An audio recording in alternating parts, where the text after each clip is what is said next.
Buenos días y bienvenidos al canal del Hispano.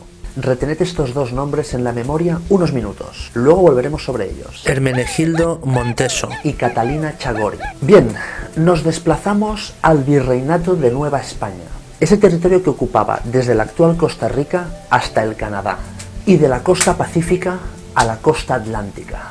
Gran parte de ese territorio es México y Estados Unidos hoy día. La huella que dejó España en Estados Unidos es imborrable. Y aquí tenemos un ejemplo de ello. Pendones de Castilla en los barcos del Mississippi. Muchos estadounidenses desconocen su historia, pero a pesar del desconocimiento, uno puede apreciar las huellas de ese pasado español. No pueden ocultarla.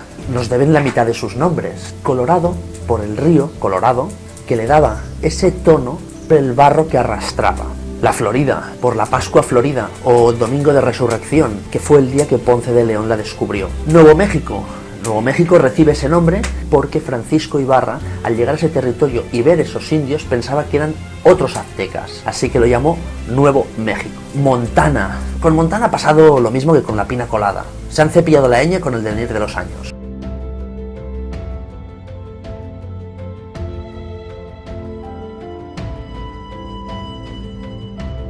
Sin embargo, su relato dominó y se impuso.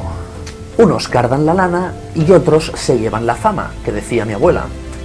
Hay que reconocer que la propaganda inglesa siempre ha sido la repanocha.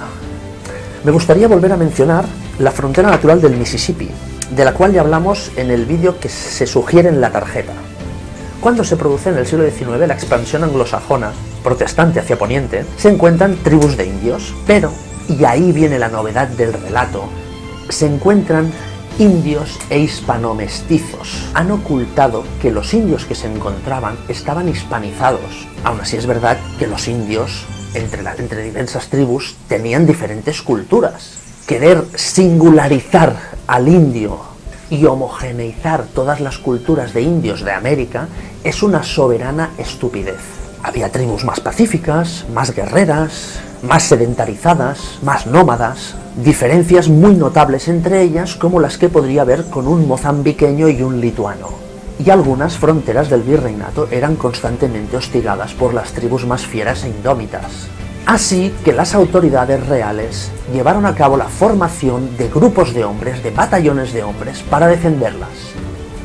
Y así es como nacen los dragones de cuera.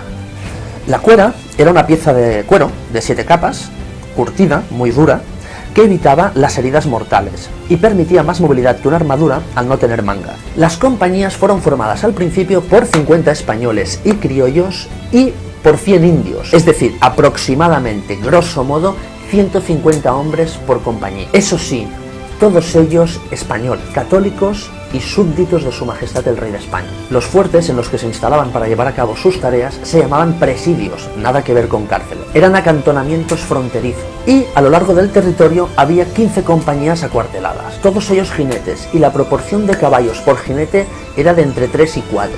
Introduzco yo la pregunta, ¿los indios montaban a caballo? Porque como dijimos en este vídeo, los équidos son introducidos por los españoles en América. Sin embargo, la imagen arquetípica de los indios del oeste es aquella estampa que montan a caballo. Y entonces, ¿cuál es el nexo entre los caballos españoles y los indios montando a caballo? Pues bien, es multicausal. En las zonas pacificadas, a los indios se les enseñaba a montar caballos, a utilizarlos para la carga, a utilizarlos para el cultivo y a utilizarlos para cazar. También así se les utilizaba para la defensa de sus territorios. Territorios de los que ostentaban su propiedad, amparados por aquel compendio que ya dijimos de las leyes de Indias, más de 6.400 leyes, cédulas reales y disposiciones adicionales que protegían al indio. Pero volviendo a los caballos, muchos de ellos se escapaban y pastaban por las praderas, y siendo las razas introducidas árabe, andaluza e hispanoárabe, empezaron a mezclarse y con el tiempo surge aquella raza tan característica de Norteamérica llamada Mustang o mesteño. Al principio los indios, cuando veían los caballos en las praderas, se asustaban porque era un animal nuevo, pero pronto los empezaron a apodar como perros grandes y los empezaron a montar con toda tranquilidad y seguridad. Bien, volviendo al tema principal, que me enrollo como una esparteña. En las zonas a proteger, esperad un momento, voy a poner otro tronco. Voy a tener que hacer como Christian Petersen y pagarle a un tío para que esté atizándome el fuego todo el vídeo. Bien, los dragones de cuera. Había una región llamada la Apachería, donde había múltiples tribus apaches, unas más belicosas que otras. Aquellas dedicadas a la agricultura y a la ganadería disfrutaban de ser los propietarios de la tierra, amparados por las leyes de Su Majestad el Rey de España. Y es en Arizpe, la actual Sonora, que se hallaban nuestros dos indios a los que hemos hecho mención al principio del vídeo.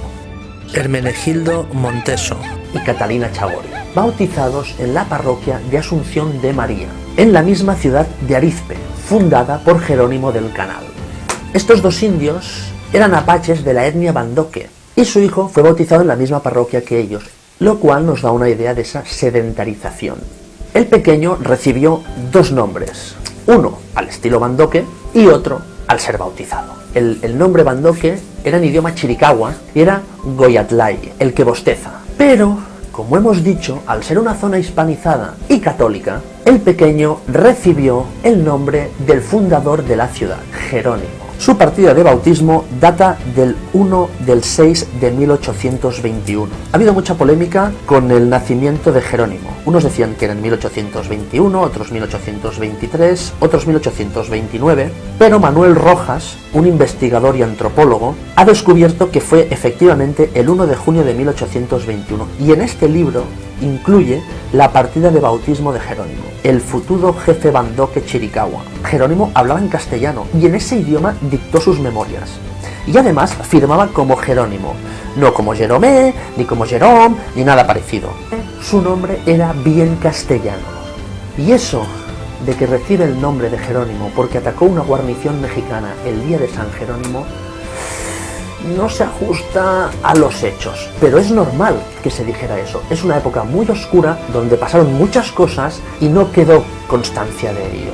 Sin embargo, siempre uno puede irse a las partidas de bautismo porque la Iglesia es muy escrupulosa en el mantenimiento y la custodia de las mismas. Bien, ¿y por qué estas tribus que estaban sedentarizadas, que vivían en una aparente armonía en la zona de la Apachería española, de repente empiezan con ataques tanto a mexicanos como a estadounidenses? ¿Por qué? ¿Por qué se da eso? Pues bien, en 1810 empieza la Revolución Mexicana para lograr su independencia y no termina hasta 1821, 11 años de conflicto. Teniendo en cuenta que la Segunda Guerra Mundial duró 6 años, podríamos afirmar que había una parte de la sociedad mexicana que era renuente a la independencia. Una parte de los ciudadanos de Nueva España no querían establecerse en un estado diferente al que pertenecían. Eran súbditos de Su Majestad el Rey de España y así querían seguir siéndolo. Si no nos explica que ese conflicto que nos han vendido siempre como quitarse el yugo español, con la cantidad de problemas que teníamos en España por la guerra de independencia, por las traiciones de Carlos IV y Fernando VII, que con todos esos problemas tardasen 11 años en independizarse.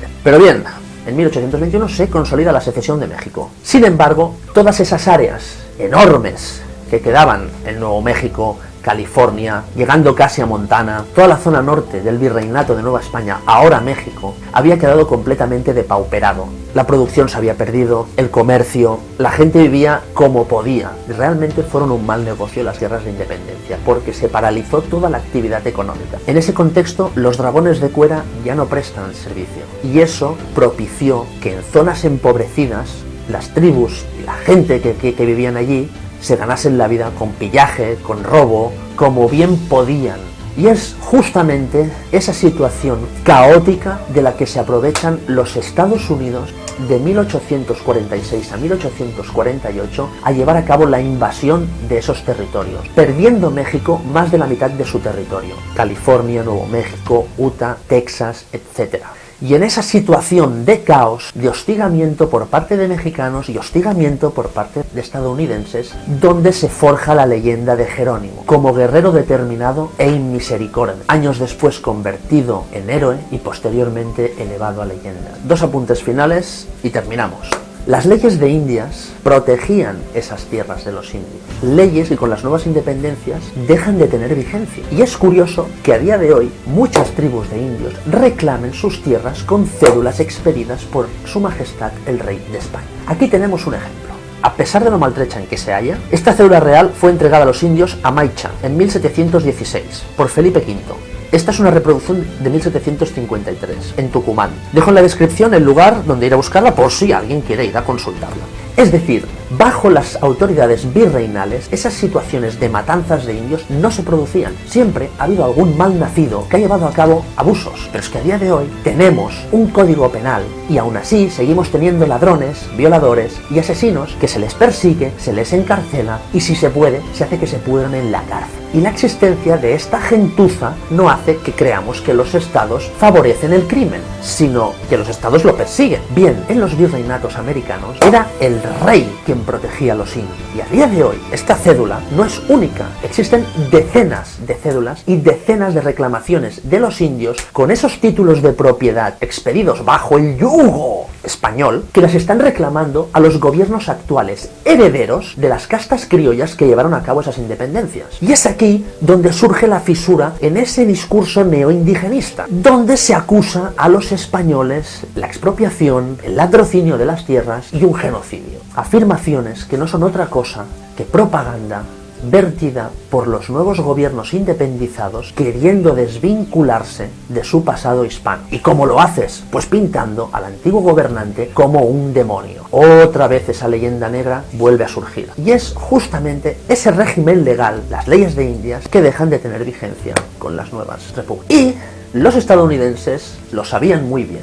John Fremont, padre del Estado californiano, así lo consideran los estadounidenses, en el Senado llevó a cabo un parlamento que paso a reproducir. Consta en el diario de sesiones y es muy ilustrativo. La ley española, de manera clara y absoluta, aseguraba a los indios sedentarios derechos de propiedad sobre la tierra que ocupaban. Leyes de Indias. Esto está más allá de lo que este gobierno puede permitir en sus relaciones con nuestras tribus domésticas. Bien, señoría, aquí termina mi alegato en favor de las leyes de Indias. Bien, chicos, terminamos el vídeo. Un libro que me gustaría recomendaros, con una lectura muy fresca, son pequeños capítulos, pequeñas perlas de sabiduría, de conocimiento sobre la historia de España. Gran parte de ella desconocida. Es este libro. Esto no estaba en mi libro de Historia de España, por Francisco García del Junco. Dejo el link abajo, como siempre. Nada más. Al botón de suscribirse, campanita si queréis recibir los siguientes vídeos, comentarios que queráis dejar, os dejaré mi email para aquellos que no os haya gustado el ataque al discurso neoindigenista y podáis ponerme a caldo. Muchas gracias. Chao.